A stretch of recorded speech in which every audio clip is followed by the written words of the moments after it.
Hey everyone, welcome back for another deep dive with me. Today we're going to be unpacking the legacy of a true icon, Muhammad Ali. And, you've sent over a collection of sources that I think are really fascinating because they focus on his life outside the ring. Yeah. So we're going beyond, the knockout punches and championship belts. Right. To uncover, what made him such a force even decades later. Exactly. We have excerpts here that really dig into his personal battles, his impact on history, and I think how he really became so much more than just a boxer. Yeah, I mean, most people know Ali as this larger-than-life figure, but I'm really curious to kind of explore the experiences that shaped his convictions. For example, he openly struggled with dyslexia. Right. How did that impact someone who relied so heavily on wordplay and quick thinking? It's incredible, isn't it? Yeah. Imagine navigating a world that really revolves around reading and writing when you have difficulty processing language, and it speaks volumes about his determination and resilience. He found wits to adapt, and it actually may have contributed to his unique communication style. The powerful imagery, the rhythm, the repetition, these became hallmarks of his persona. That's such a great point. It's like his challenges forced him to find other ways to connect with people and ultimately made his message even more impactful. Absolutely, and you can see that same resilience in his early life. Growing up in segregated Louisville, facing discrimination daily while also dealing with dyslexia. That kind of environment could easily break someone's spirit. Instead, it seemed to fuel his fire. He finds boxing at 12 years old almost by accident. A stolen bicycle leads him to Joe Martin, a police officer who trained young boxers. Talk about a life-changing moment. It really highlights the unpredictable nature of life. Totally. And he channels his frustration and energy into boxing, excelling quickly. By 18, he's an Olympic gold medalist. But then comes this jarring contrast. Returning home, a champion, yet still being denied service at a restaurant simply because of his race. That experience deeply affected him. It's almost unbelievable, an Olympic hero at the peak of his athletic career, and he still has to confront the brutal realities of segregation. Right. I imagine that fueled his desire to use his platform to challenge the status quo. Without a doubt. And a few years later, he makes a decision that shakes the world. Oh, yeah. He converts to Islam and changes his name, rejecting what he called his slave name, Cassius Clay. Wow. This wasn't just a personal choice, it was a powerful statement. It definitely wasn't just a quiet conversion. This is 1964, the height of the civil rights movement. Right. To publicly align himself with a religion, often demonized and misunderstood, it was a bold move. This decision reveals his willingness to stand up for what he believed in, even when it meant facing backlash from fan sponsors, even his own family. Remember, this is a time when black athletes were expected to be grateful for their success, not outspoken challengers of the system. Right. Ali refused to play that role. He was never one to shy away from controversy, and his defiance only intensified when he was drafted to fight in the Vietnam War. That's right. This becomes a defining moment, not just for Ali, but for the nation. He refuses the draft on religious and moral grounds, stating, "I ain't got no quarrel with them Viet Cong. No Viet Cong ever called me nigger." His words cut through the political rhetoric, exposing the hypocrisy of asking black men to fight for a country that denied them basic freedoms. His stance was incredibly courageous, but it came at a huge price. He was stripped of his title, banned from boxing for years, and even faced prison time. You have to wonder, did he anticipate the magnitude of the backlash? It's hard to say, but I think his unwavering belief in his convictions outweighed any fear of the consequences. He wasn't just making a personal statement. Really? He was challenging the very foundation of America's involvement in the war. And by doing so, he became a symbol for a generation questioning authority and demanding change.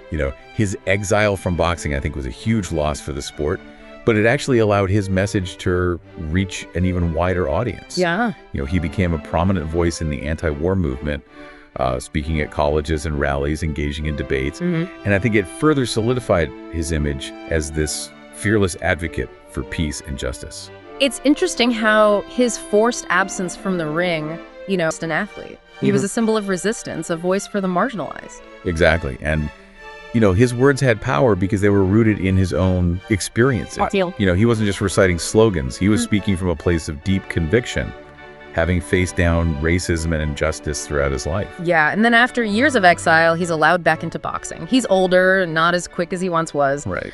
But he still manages to reclaim the heavyweight title, defeating George Foreman in the legendary Rumble in the Jungle. What was so remarkable about that fight, aside from the obvious upset? Well, it was more than just a boxing match. It was a cultural event, Yeah. a symbol of black pride and resilience. Held in Zaire, now the Democratic Republic of Congo, it captured the world's attention. Wow. Here you have Ali the underdog using his intelligence and strategy to overcome a seemingly unbeatable opponent. Right. And I think that really resonated with people fighting for their own liberation, not just in Africa, but around the world. You mentioned strategy, and I think that's something that gets overlooked when we talk about Ali. Everyone remembers, his speed and his charisma. Right. But he was also an incredibly smart fighter. The rope-a-dope tactic he used against Foreman Oh, yeah? was brilliant. Could you break that down for us a bit? Absolutely. Oh. Most people expected Ali to, dance around Foreman trying to avoid his powerful punches. But Ali knew he couldn't outlast Foreman in a straight-up brawl. Right. So he did something completely unexpected.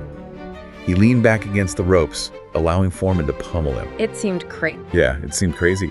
But Ali was using Foreman's strength against him, letting him tire himself out. It was a huge risk, though, wasn't it? Taking those punches Definitely. had to take a toll. But Ali knew his own body, his own limits. He understood that Foreman was a powerhouse, but not necessarily a strategic fighter. And Ali was playing a longer game, waiting for the right moment to strike. And it worked. In the 8th round, Ali unleashes this flurry of punches, catching a worn-out Foreman off guard and knocking him out. Yeah.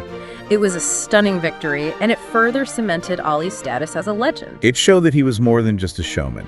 He was a master tactician, able to adapt and outsmart his opponents. Right. And it's a lesson that extends beyond boxing. Sometimes you have to absorb the blows, conserve your energy, and wait for the right opportunity to strike. Yeah, it's a great metaphor for life. For overcoming challenges, you don't always have to meet force with force. Sometimes the smartest move is to be strategic, to find a way to use your opponent's strength against them. Precisely. And Ali demonstrated that time and time again throughout his career. His fights were often more than just athletic competitions. Right. They were symbolic battles that reflected the larger struggles of the era. And speaking of symbolic battles, his third fight with Joe Frazier, the Thrilla in Manila, is considered one of the most brutal and intense boxing matches of all time. Yeah. What made that fight so significant? Well, on the surface, it was the culmination of their epic rivalry. Yeah. But it also represented a deeper struggle. I think a clash of styles and personalities. Frazier was known for his relentless pressure and toughness, while Ali relied on his speed, his agility, and his psychological warfare. And both men were fighting for more than just a title. They were fighting to prove something to themselves, to each other, and to the world. Absolutely. It was a battle of wills as much as it was a battle of skill. Absolutely. The fight itself was a grueling back and forth. Both men pushing themselves to their absolute limits. It went 14 rounds each round, a testament to their incredible endurance and determination. And in the end, Frazier's corner stopped the fight, giving Ali the victory. But both men were forever changed by that experience. It took a physical and emotional toll that neither could have fully anticipated. It's a reminder that victory often comes at a price. Even the greatest champions bear the scars of their battles, both physically and mentally. And Ali's physical battles would continue long after he retired from boxing. Right. In 1984, he was diagnosed with Parkinson's disease, a degenerative neurological condition. This could have been the final blow the moment he faded from public view, but instead Ali found a new fight, a new purpose. He became a powerful advocate for Parkinson's research and awareness. It's amazing how he took this devastating diagnosis and used it to help others. He didn't hide away from the world. He embraced his condition and used his platform to shine a light on this often misunderstood disease. It's a testament to his incredible strength of character. He never allowed himself to be defined by his limitations. Instead, he found new ways to contribute, to inspire, to make a difference. He traveled the world, met with world leaders, and became a symbol of hope for millions living with Parkinson's. Even in the face of adversity, he maintained his grace, his humor, and his unwavering spirit. Yeah. He showed the world that you can still live a meaningful life, even when faced with seemingly insurmountable challenges. It's truly inspiring, and it speaks to the legacy he built both inside and outside the ring. He fought for what he believed in, he challenged the status quo, and he never gave up. And his impact continues to be felt today. He helped to change the way we view athletes, activists, and even those facing debilitating illnesses. Right. He showed us that it's possible to rise above our circumstances, to find strength in adversity, and to use our voices to make a difference in the world. He truly transcended the world of sports, becoming a global icon, a symbol of hope and an inspiration for generations to come. It's incredible to think about the sheer scope of his impact. We've talked about his athletic achievements, his activism, his battle with Parkinson's. It almost feels like multiple lifetimes packed into one. It really does. And what's striking is how interconnected those different aspects of his life were. His experiences with racism fueled his activism. Right. His boxing career gave him a platform. Yeah. His faith provided him with strength and guidance. And it's interesting how his conversion to Islam, which initially caused so much controversy, eventually became an integral part of his public image. Yeah, it definitely wasn't an easy journey. Yeah. He faced ridicule, accusations of being un-American, even death threats. But he stood firm in his beliefs, and over time, people came to respect his commitment to his faith. It's almost like his unwavering conviction, regardless of the backlash, forced people to re-examine their own prejudices. Exactly. He challenged the stereotypes associated with Islam, especially during a time when fear and misunderstanding were rampant. And he did it with such grace and dignity, never compromising his values or resorting to anger. It's a powerful reminder that staying true to yourself, even when it's difficult, can ultimately lead to positive change. Absolutely. And his life story is filled with those kinds of lessons. He faced down seemingly insurmountable obstacles both inside and outside the ring and emerged even stronger. He truly embodied the idea of fighting for what you believe in no matter the odds, and he did it all while remaining deeply human, vulnerable. Thanks for joining us on this incredible journey. We hope it's inspired you to dig deeper, to explore the complexities of history, and to discover the hidden stories behind the legends.